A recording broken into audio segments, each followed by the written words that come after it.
የሉም። ምንድነው የሚለው መጽሐፍ ቅዱስ ከማረካቸው በኋላ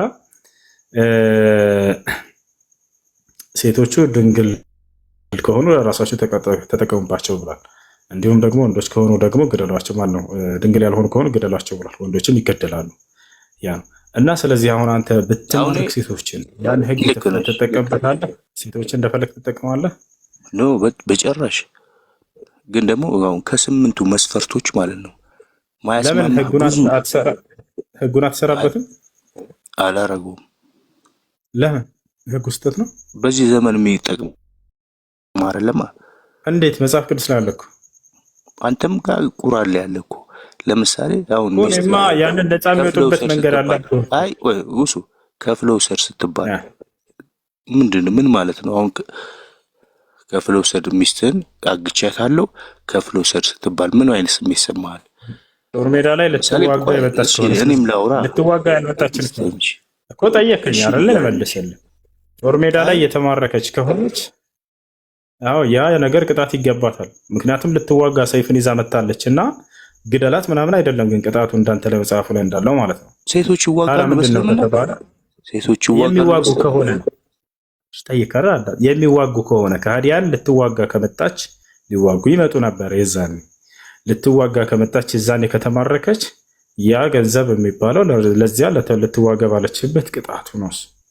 ቷን ነፃ የምትወጣበት መንገድ አሁን ያ ነው እና አሁን መጽሐፍ ቅዱስ ላይ ለእናንተ ሳይሆን ብቻ ሳይሆን ድርሻ ያለው ምርኮ ድርሻ ያለው ለእግዚአብሔርም ምርኮ ድርሻ ያለው እያልኩ ነው። አሁን ደግሞ ሌላ አስደንጋጭ ነገር ይሆን ከሴቶችም ድርሻ ያለው እግዚአብሔር ይላል። ምን ሊያረጋቸው? እሺ እኔ ደግሞ ልጠይቅህ። ለምሳሌ መልሳ ለእግዚአብሔር ከእንስሳትም ከሴት ከድንግል ሴቶችም ድርሻ አሁን ለምሳሌ ቀጥታ በፖለቲካው ብትሄድ ማለት ነው ሀብታሞቹ ናቸው የነገስታት ዘሮች። ለምሳሌ በክርስትናም ቢሆን ትልቆቹ ዘሮች ፍራንክ ተከፍሎ ሰዎቹ ሊወጡ ይችላሉ። ግን አብዛኛውን ተዋጊ ድሃ እኮ ነው። ውሱ ይሄን ታውቃለህ? ውሸቴን ነው። እነሱ በቃ ባሪያ ነው የሚሆኑት እኮ ነው ጥያቄው እንጂ እኮ ትልልቅ እንትኖች ሊሆን ይችላል። በቃ ይሄ ነገር አንተም አስበው። አሁንም ባለው ማለት ነው የባለስልጣን ልጅ እንትን አይልም ብዬ ነው የማስበው። ግን ጥያቄ ያልነበረም የጥያቄ ዋናው መሰረቱን ታውቀዋለህ። ይቻላል ወይ በእስልምና ነው ያልኩ። 4 ሚስት ያለው ሰው ባሪያን እንደዚህ ማድረግ ይችላል ወይ?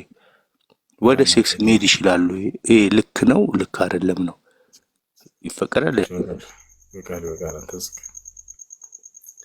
አይሽ ጥያቄ ያለ ሰው አለ? ሰላም አለይኩም። እኔ ጥያቄ አለኝ።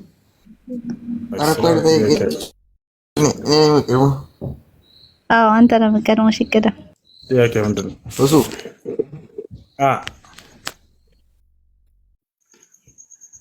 እንትና የሆነ ጥያቄ ነበርና ምን ይላል? የሆነ አሁን ለምሳሌ አህባሽ አይደለ? እየሰማኸኝ ነው? እየሰማና አሁን ከአላህ ውጭ መጣራት ወይም ደግሞ ከአላህ ውጭ ደግሞ ሆነ ማረድ ምናምን ያከፍራል ተብሏልማ። አሁን ታዲያ አህባሾች ይሄን ስራ እየሰሩ ካፊር ይባላሉ አይባሉም? እሺ الذي يذبح لغير الله سبحانه وتعالى فهو كافر ከአላህ ውጭ ለሌላ አካል የሚያርድ የሆነ ሰው ይሄ ይከፍራል። ነገር ግን ያ ሰውዬ ይሄን ነገር ኩፍር መሆኑን ያውቃል ያውቃል። ምናልባትም ጃሂል ሊሆን ይችላል። ይሄ ነገር ኩፍር መሆኑን ያላወቀ ሰው በተለይ በእነዚህ ሰዎች ሹብሃ የተጠጣ የሆነ ሰው ያን ነገር ጭራሽ እንደ ተውሂድ አድርገው ቀርጸውለት ሊሆን ይችላል። ይሄ ነው እና ስለዚህ ላቡድ ምን ኢቃመት الحجة على هؤلاء ዑለሞቹ ምንም ጥርጥር የለው እነሱ ይከፍራሉ። እና ዑለማኡሁም فلا شك أنهم كفار ያወቀ ከሆነ ያን ነገር ሽርክ መሆኑን ያወቁ ከአላህ ውጭ ለሌላ አካል የሚያርድ ከሆነ ምክንያቱም الذبح لغير الله شرك يخرج صاحبه عن دائرة الإسلام لأن الذبح نوع من أنواع العبادة الذي يجب صرفه لله سبحانه وتعالى. قال سبحانه وتعالى فصل لربك وانحر لأني لقيت على الله بتشا سجر لأني بتشا سواب له تناقض ቁል ኢነ ሶላቲ ወኑሱኪ ወመሕያየ ወመማቲ ሊላሂ ረቢል ዓለሚን ብሏል። ስግደቴ መስዋዕቴም ሕይወቴም ሞቴም ለዓለማቱ ጌታ ለአላህ ብቻ ነው በል ይላል። ላ ሸሪከ ለሁ በዚህም ላይ አጋር የለውም አላህ። ፈኢዛ አሽረከ ቢላሂ ሱብሓነሁ ወተዓላ ለምሳሌ አሁን አብዱላህ ሀረሪና መልኩሞቻ ይከፍራሉ ክፍሩ ምን አልከኝ? አላህና ምን አብዱላህ ሀረሪ ይከፍራል አይከፍርም? አብዱላህ ሀረሪ እያወቀ ነው የአላህ ሱብሓነሁ ወተዓላ ባህሪዎች ሲክድና ሲያስተባብል የነበረው። ይሄ በዚያ ምክንያት ይሄ ይከፍራል፣ ምንም ጥርጥር የለውም። የአላህ ሱብሓነሁ ወተዓላ ባህሪ አላህ ከአርሽ በላይ ነው የሚለውን ይህንን የካደ ሰው መነፋ ሲፈትን ዋሂዳ ሳቢታ ሊላሂ ፊል ኪታቢ ወሱና ፈሁወ ካፊር። ይሄ ነው የአላህን ባህሪ በቁርአንና በሐዲስ ላይ የጸደቀ ይሄንን የካደና ያስተባበለ ሰው እኔ ከአርሽ በላይ ነኝ እያለ አይ ከአርሽ በላይ የለም አላህ ይህን ያለ ሰው ይከፍራል ብሎ አላህ ማን ነው ይህን ያለ ሰው ይከፍራል ብሎ የሚናገሩ ሰዎች በተለይ የፈላ ሸከና ኡላይ ኩፋር ሙርተዲን አን ዲንል አይ እሺ ባረከላህ ጀዛኩሙላህ ኸይር። ሰላም አለይኩም። እሺ ልጠይቅ። እሺ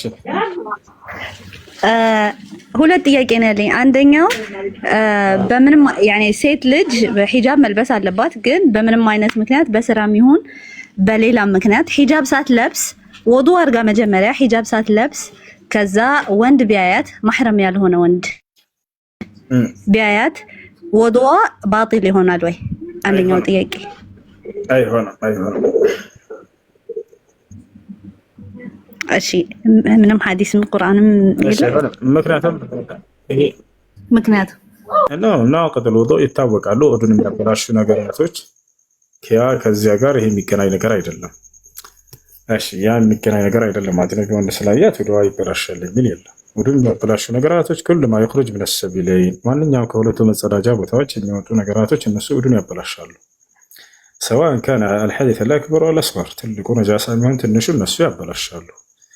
ሰውዬው ከመጸዳጃ ቦታዎች የሚወጡ ነገራቶች ልክ እንዲሁ النوم الأكبر ትልቁ እንቅልፍ የማንገራጀት ምናምን ሳይሆን እንቅልፍ ልክ እንዲሁ ውዱን ያበላሻል። ከብልት የሚወጡ ማናቸውም ፈሳሽ ነገሮች ሽንት ሊሆን ይችላል፣ መንይ ሊሆን ይችላል፣ በዚህ ወዲህ ደም ማናቸውም ነገራቶች ከመጡ ውዱ ይበላሽ። ልክ እንዲሁ ከኋላ ከመጸዳጃ ቦታ ፈሰም ይሁን ለማንኛውም ነገር ይሁን ውዱ ያበላሻል። እነዚህ ነገራቶች እንዲሁ እንቅልፍ ልክ እንዲሁ ውዱን ከሚያበላሹ ነገራቶች الردة عن دين الإسلام ከእስልምና ማፈንገጥ ልክ እንዲሁ ሌላኛው ነገር ምንድነው?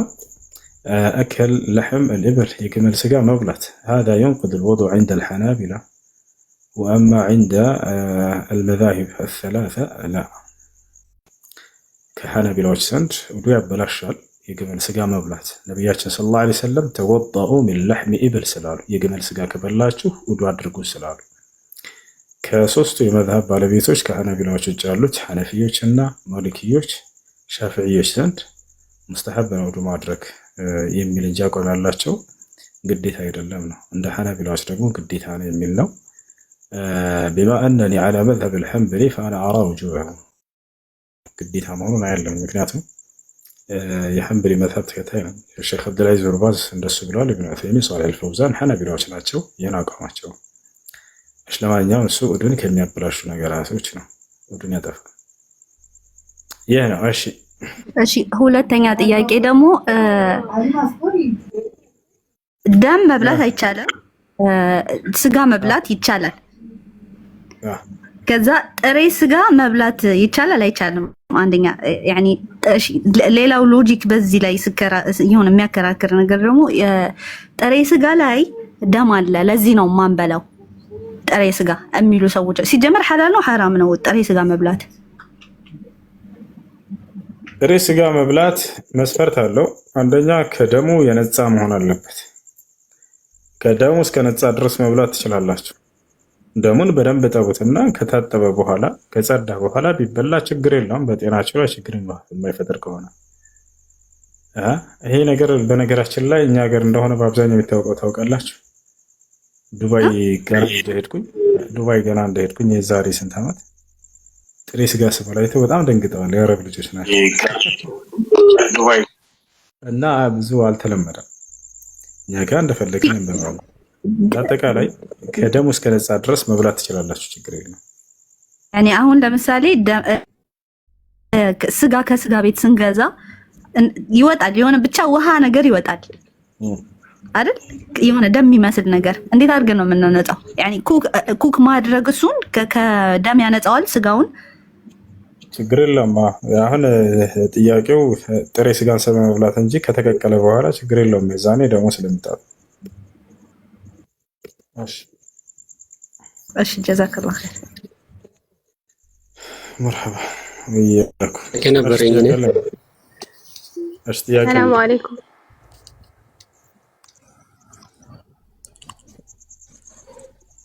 እሺ ጥያቄ አለ፣ ቀጥልሽ። ሰማል ይሰማል። ሰላም አለይኩም። አለይኩም ሰላም ወራህመቱላሂ ወበረካቱ። ጥያቄ ነበረኝ። እሺ ጥያቄሽ እንደምን? የኔ ጥያቄ ሰላት ስሰግድ በቃ የሆነ እረሳዋለሁ እየሰገድኩ ማለት ነው። ሌላ ነገር ነው የማስበው ምናምን በቃ ቀልቤ ሌላ ቦታ ይሆናልና ከዛ እየረሳሁት ምናምን በቃ ታውኩኝ፣ ሶላት መስገድ አቆምኩኝና ምንድነው ማድረግ ያለብኝ? ዝም ብዬ ልስገድ ወይንስ ደግሞ እንዴት ነው የማደርገው? መስገድ አለብሽ። ውስጥሽ ይሄን እያለሽ ያለው ሰይጣን ሶላትን ተቋርጦ በምንም ምክንያት ሶላትን ከተውሽ ከእስልምና ትወጫለሽ፣ ሙስሊም አትባይ። እስላማዊ እውቀቶችን የምትማሪበት ግሩፕ ግቢ። እውቀት ላይ ትኩረት አድርጉ። ለማንኛውም ሶላታቸውን አደራ፣ ሶላትን የተወሰው ከእስልምና ያወጣ። ሶላት ላይ ሆነን ትኩረታችን ወደ ሶላት እንዲሆን ምን እናድርግ ከሆነ ሶላትን በምትሰግዱ ጊዜ የምትቀሩትን ቁርአን ትርጉሙን ማወቅና ሱረቱል ፋቲሃን ቢያንስ ትርጉሙን አውቃችሁ መስገድ። የዛኔ እሱን እያስተነተናችሁ ስትሰግዱ ትኩረታችሁ ሶላቱ ላይ ብቻ ይሆናል። ስለዚህ ሶላትሽን ጀምሪ፣ ከነገ ጀምረሽ፣ ከሱብህ ጀምረሽ፣ እንዳውም አሁን ከኢሻ ሶላት ጀምረሽ ስገጂ። አታቋርጭ ሶላትን በምንም ተአምር ቢሆን። አደራ አደራ አደራ ፊ ጠለብል ዒልም አላህ አላህ አላህ ፊ ጠለብል ዒልም فإن طلب العلم فريضة على كل مسلم ومسلمة كما قال النبي صلى الله عليه وسلم فهو الذي يثبتكم على دينكم ويفقههم في دينكم الذي لا يتعلم دينه فهو أبعد الناس عن ربه سبحانه وتعالى አደራ በተቻላችሁ አወቃቀም ሙስሊም ጓደኞች ያዙ። ከነሱ ጋር እስላማዊ ትምህርቶችን በየቀኑ የምትማሩበት ግሩፕ ይኖራችሁ። እውቀታችሁ በዳበረ ቁጥር ኢማናችሁ በልባችሁ እየጠነከረ ይሄዳል። ሰይጣን በእናንተ ላይ የሚያደርገው ጨዋታ እየደከመ ይሄዳል። ገባችኋል? የፈለገ ቢሆን ኃጢአት ሊያሰራችሁ ይችላል። ከአምልኮ ግን ሊያዘናጋችሁ አይችልም በፍጹም። ገባችኋል? ያ ስለዚህ አደራ ሶላትን፣ አደራ እውቀትን መፈለግ ላይ። እሺ አርሳለች ጨርሰን እስከተ አንድ ጥያቄ አለኝ። አሽከትሽ ሌላኛው ጥያቄ ደግሞ ስለ ቀዷና ቀደር እንዴት አስረዳኝ እፈልጋለሁ። እሺ ቀዷና ቀደር ይህ አላህ Subhanahu Wa Ta'ala አምላካችን አላህ እጅግ በጣም ከሚለይበት የሆነ ድንቅ የሆነ ነገሩ ነው። የቀዷና የቀደር ነገር እጅግ በጣም የአምላካችን አላህ Subhanahu Wa Ta'ala አስደናቂው ነገሩ ነው። እርሱም ምንድነው? ቀዷ እና ቀደር ብሎ ማለት ዒልም አላህ المسبق في أفعال العباد የአላህ ቅድመ እውቀት ስለ ባሪያዎቹ። ያ ሰላም አምላክ ዝም ሲባል አምላክ አላህ ዝም ብሎ አምላክ መሰለ እንዴ? ስለ ወደፊቱ ሁሉ ገና ሳይፈጥረህ በፊት የሚያውቅ የሆነ አምላክ ነው እርሱ። የእውቀት ባለቤቶች ምድር ላይ ልታዩ ትችላላችሁ። የሆነ ነገር ሊያውቁ ይችላሉ። ስለ ወደፊት ግን ከስንት ዓመታት በኋላ ስለሚፈጠረው ነገር ማወቅ የሚችል አንድም አካል ልታመጣ ትችልም ከአላህ Subhanahu Wa Ta'ala ውጭ። አላህ ያውቃል ሲባል ጊዜ እውቀቱ ሙሉ ነው፣ ጉድለት የለበትም። يعلم ما كان وما يكون وما سيكون وما لم يكن لو كان كيف يكون። አላህ ያውቃል ስንል ጊዜ ምን ማለታችን ነው? የሆነውን ሁሉ ነገር ያውቃል፣ እየሆነ ያለውን ሁሉ ያውቃል፣ የሚሆነውን ሁሉ ወደፊት ሁሉንም ያውቃል። ሊሆን የማይችል ነገር ቢሆን ኑሮ በምን ሁኔታ እንደሚሆን ያውቃል። ይሄ የመጨረሻው ሶስተኛው እጅግ በጣም አስደናቂው ነው። ለምሳሌ ለናሙናነት ያክል በቁርአን ላይ ከጠቀሰው መካከል ሊሆን የማይችል ነገር እንዲሆን ቢፈቅድ በምን ሁኔታ እንደሚሆን ማወቁ በጣም አስደናቂው እሱ ነው። ለምሳሌ ሰው ከሞተ በኋላ ዳግም ወደ ምድር መመለስ ይችላል? አይችልም? አይችልም። ታዲያ ከሃዲያኖች የውመል ቂያማ ከአላህ ፊት እውነቱን በሚያውቁና በሚረዱ ጊዜ ዳግም መመለስ እንደሚፈልጉ ይነግረናል። የዛኔ የመመለስ እድልን ቢሰጣቸው ዳግም ወደ ምድር ምን እንደሚሰሩ ራሱ ያውቃል፣ ይነግረናል። ወለው ተራ ኢዝ ወቂፉ ዐለ ናር አለ ሙሐመድ ሆይ የፍርዱ ቀን የትንሣኤ ቀን ከሃዲያኖች በእሳት ፊት በሚቆሙ ጊዜ ብታያቸው ፈቃሉ ይላሉ የዛኔ አለ ያ ለይተና ኑረት ዋ ጥፋታችን ምን ነው አንዴ በተመለሰን ይላሉ ወደዚች ዓለም ምን ለመሆን ወላ ኑከዚበ ቢአያት ረቢና ወነኩነ ሚነል ሙእሚኒን አንዴ ብንመለስ ዳግም የመመለስ እድል ቢሰጠን የጌታችንን አናቅጾች ቁርአንን አናስተባብል ምናምን ነበር። ወነኩነ ሚነል ሙእሚኒን ከሙስሊሞች ከአማኞች መካከል ምን ሆን ነበር ይላሉ። ለመሆኑ ቢመለሱ የመመለስ እድልን ቢሰጣቸው ያምናሉ? ይሰልማሉ? ሊነግረን ነው አላህ በል በዳለሁም ማ ካኑ የኽፉነ ሚን ቀብል ወለው ሩዱ አላህ ቢመለሱ የመመለስን እድል ቢሰጣቸው ለዓዱ ሊማ ኑሁ ዐንሁ እዛው ተከለከሉበት ክህደት ውስጥ በተዘፈቁ ነበር። ወኢነሁም ለካዚቡን እነርሱ ውሸታሞች ናቸው። ዛሬም ከማመን የከለከላቸው ነገር የለም፣ ያገዳቸው ነገር የለም። እውነትን ያውቃሉ፣ የማያውቁ እንዳይመስላቸው ውስጣቸው ላይ ትልቅ ያለ ትዕቢትና እንቢተኝነት ይዟቸው እንጂ የነቢያት ትምህርት እጅግ በጣም ግልጽ ትምህርት ነው። ምድራዊ ትምህርት በጣም ሊከብዳቸው ይችላል። ነገር ግን የነቢያት ትምህርት ለህፃን ልጅ ራሱ የሚገባ የሆነ ትምህርት ነው። ከባድ ትምህርትን አላወረደም አምላክ አላህ። ወማ ጀዐለ ዐለይኩም ፊዲን ሚን ሐረጅ በዚህ በሰጠኋቸው ሃይማኖት ላይ ምንም የሚከብድ የሚያቀትን ነገር አላደረግኩባቸውም እንዳለ ቀላል ነው ህጌ ሁሉ እያለ ይናገራል። ታዲያ ሳይረዱ ቀርቷቸው ይመስላቸዋል? ወላሂ ላዚም ተረድተዋል። እንዳጠቃላይ ሊሆን የማይችሉ ነገራቶችን ሁሉ የሚያውቀን አምላክ አላህ ሱብሓነሁ ወተዓላ። አሁን ወደ መጀመሪያ እንመለስ። ቀደር ሲባል ምን ማለት ነው?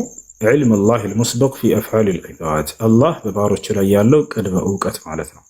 ቀደር ለአራት ይከፈላል። መራቲቡ ልቀደር አርበዓ ወህያ العلم والكتابة والمشيئة والإيجاد أي أن الله سبحانه وتعالى علم الأشياء قبل حدوثها ثم كتب ذلك في اللوح المحفوظ ثم شاء ثم أوجد النزيهرات تنعشو يا الله سبحانه وتعالى قدر سيبال بزي قدمو يوسنا بالنقر مسلاتشو البزو سوج لا كذاب بفيت كوسانة بفيت قدم أوقت ويقدمان كل النقر كالله يوقع القدم عند ميت أرقو ودى አላህ ነገራቶችን ከመሆናቸው በፊት ቀድሞ ያውቀዋል የሚለው ይቀደማል። ከዚያን የሚያውቀውንም ጻፈው የት ለውሐል መሕፉዝ ጥብቁ ሰሌዳ ላይ ያ ጥብቁ ሰሌዳ ላይ ጻፈው። አሁን ልናውቅ የሚገባው እዚህ ጋር ነው። በጻፈው ውስጥ ወደፊት የሚሆኑ ነገራቶች ናቸው የተጻፉት። በጻፈው ውስጥ ያለው ነገር ለሁለት ይከፈላል። አንደኛ ለእኛ ነፃ ምርጫ ፈቃድ ሳይሰጠን በራሱ ፈቃድና ፍላጎት ወስኖብን በእኛ ላይ የጻፈብን ነገራቶች አሉ። ሁለተኛ ለእኛ ነፃ ምርጫ ፈቃድ ሰጥቶን ወደፊት በሚያኖረን ጊዜ ወደንና ፈቅደን የምንሰራውን ቀድሞ ይዛኔ ስለሚያውቀው በቅድመ እውቀት ውስጥ ስላለ እንደምንሰራ የጻፈው ነገር አለ። እንድንሰራ አይደለም፣ እንደምንሰራ የጻፋቸው ነገራቶች አሉ። በቅድመ እውቀት ያውቀዋልና እርሱም ማወቁ ግን በእኛ ላይ ነፃ ምርጫ ፈቃድ አለመስጠቱን ወይንም ጫና አድርጎብን እንድንሰራ ማድረጉን አያሳይም። ለዛቻ ያ ነው። እሺ አሁን ምሳሌ ልስጥ ለሁለታቸው። አላህ ሱብሓነሁ ወተዓላ ለእኛ ነፃ ምርጫ ፈቃድ ሳይሰጠን የጻፋቸው ነገራቶች ምን ምን ናቸው? ለምሳሌ አንቺ ሴት ልጅ መሆንሽ አንድ ሜትሽ ናቸው አለሽ ሁሱ አለሁ እየሰማሁ ሰላት እሺ ለእኛ ነፃ ምርጫ ፈቃድ የሆነ ጥያቄ አለኝ ወንድሜና ለእኛ ነፃ ምርጫ ፈቃድ ሳይሰጠን የጻፋቸው ነገራቶች ለምሳሌ አንቺ ሴት ልጅ መሆንሽን አላህ ጽፎታል ቀድሞ ሴት እንደምትሆኝ። ግን ይሄንን አላህ ሱብሓነሁ ወተዓላ ሴት ላድርግሽ ወንድ ብሎ አስመርጦሽ ነው ወይንስ ራሱ ነው የጻፈብሽ? አይ ራሱ ነው። ሁለተኛ አንቺ ቀይ ወይንም ጥቁር ከሁለቱ አንድ ነሽ፣ ወይ ጠይብ ነሽ ወይ ቀይ ነሽ ወይ ጥቁር ነሽ። አላህ ይህን ከለር አስመርጦሽ ነው ወይንስ ራሱ ነው በዚህ ከለር እንድትፈጠሪ የቀደረውና የወሰነብሽ? ራሱ ነው የወሰነብኝ። ራሱ ነው። አንቺ አጭር ወይንም ረጅም መሆንሽን ይሄን አላህ ቀድሞ ራሱ ወዶና ፈቅዶ የወሰነው ነው ወይንስ አጭር ይሻልሻል ወይንስ ረጅም ብሎ አስመርጦሽ ነው? አንቺ አይ ራሱ ነው አይደል? አሁንም ኢትዮጵያ ላይ መፈጠርሽን ወይንም ደግሞ እዛ ኢትዮጵያ ላይ መፈጠርሽን ያለሽበት ሀገር መፈጠርሽን ልክ እንዲሁ ካከሊትና ካከሌ መፈጠርሽን ይሄን አላህ አስመርጦሽ ነው ወይንስ ራሱን የወሰነው? ራሱን የወሰነው። አሁን እነዚህን ለምሳሌ የሰጠኋቸው ለምሳሌ ያከልና አላህ Subhanahu Wa Ta'ala ለእኛ ነፃ ምርጫ ፍቃድ ሳይሰጠን የወሰነብን ነገራቶች ናቸው። በእነዚህ ላይ ምንም ምርጫ አልሰጠንም። ይሄ አላህ እኛ ሳንፈልግና ሳያስመርጠን ነፃ ምርጫ ፍቃድ ሳይሰጠን ወዶና ፈቅዶ በእኛ ላይ የወሰናቸው ነገራቶች ናቸው። በእነዚህ ራሱ በወሰናቸው ነገራቶች ላይ ነገ የፍርዱ ቀን ጀነትም ጀሃነምም አንገባባቸውም። የቀጣዩ ዓለም ዕጣ ፈንታችን በዚህ አይወሰንም። ነገ የፍርዱ ቀን በዚህ አይጠይቀንም። ለምን አጭር ሆነሽ ተፈጠርሽ ብሎ የውመል ቂያማ አይጠይቅሽም። አላህ ለምን ረጅም ሆነሽ ተፈጠርክ ብሎ አይጠይቀው። ለምን ጥቁር ሆንክ አንተ ለምን ቀይ ሆንሽ ላ በዚህ አላህ Subhanahu Wa Ta'ala ይሄ ምክንያቱም ራሱ የወሰነው ነገር ነው። ለኛ ነፃ ምርጫ ፍቃድ ያልተሰጠብን ነገር ነው። አላህ ነፃ ምርጫ ፍቃድ ባልሰጠን ነገር ላይ ራሱ ቀድሞ በወሰነው ነገር ላይ በፍጹም እንዳታስቡ የውመል ቂያማ አይጠይቀን። ብዙ ጊዜ ስትሰማቸዋለች ሰዎች አላህ ቀድሞ ወስኖብኝ ከሆነ ለምን ይጠይቀኛል ይላሉ። በዚህ ነገር ነው ያወሰነብህ አላህ አይጠይቅም እንዳትፈራ የውመል ቂያማ ይፈቻል። በዚህም ጀነትን ጀሃነምን አይመነዳም። ሁለተኛው ምንድነው? ለእኛ ነፃ ምርጫ ፍቃድ ሰጥቶን የተወልን ነገራቶች አሉ ከተጻፈው መካከል ይፈቻል። ያ ምንድነው? ከእኛ የሚሆኑ ማናቸውም ጽድቅና ኃጢአት ስራዎች መጥፎና ጥሩ በጎና ክፉ እነዚህ ስራዎች ሁሉ ከእኛ የሚሆኑ ናቸው። ለነዚህም ነፃ ምርጫ ፍቃድ ሰጥቶን አላህ Subhanahu Wa Ta'ala ጥሩን እንድንመርጥ መጥፎውን እንድንጠነቀቅ ነብያት የሚባሉ አስተማሪዎችን ከመካከላችን እያስነሳ ያስተምሩ ዘንድ ላካቸው። ይሄ ጽድቅ ነው ይሄ ኃጢአት ነው ብሎም ለነሱ ገለጠላቸው። በገለጣላቸው ልክ እነርሱ መጥተው ለሰዎች ሁሉ ይሄን ደጉን ምረጡ፣ ከደጉ መካከል የመጀመሪያው አንድና ብቸኛ የሆነውን አምላካቸውን አምልኩ የሚል ነው። እንዲሁም ደግሞ እርሱ ላይ ቅንጣትን አታጋሩ፣ እርሱን አትካዱ የሚል ነው። ገብታችኋል?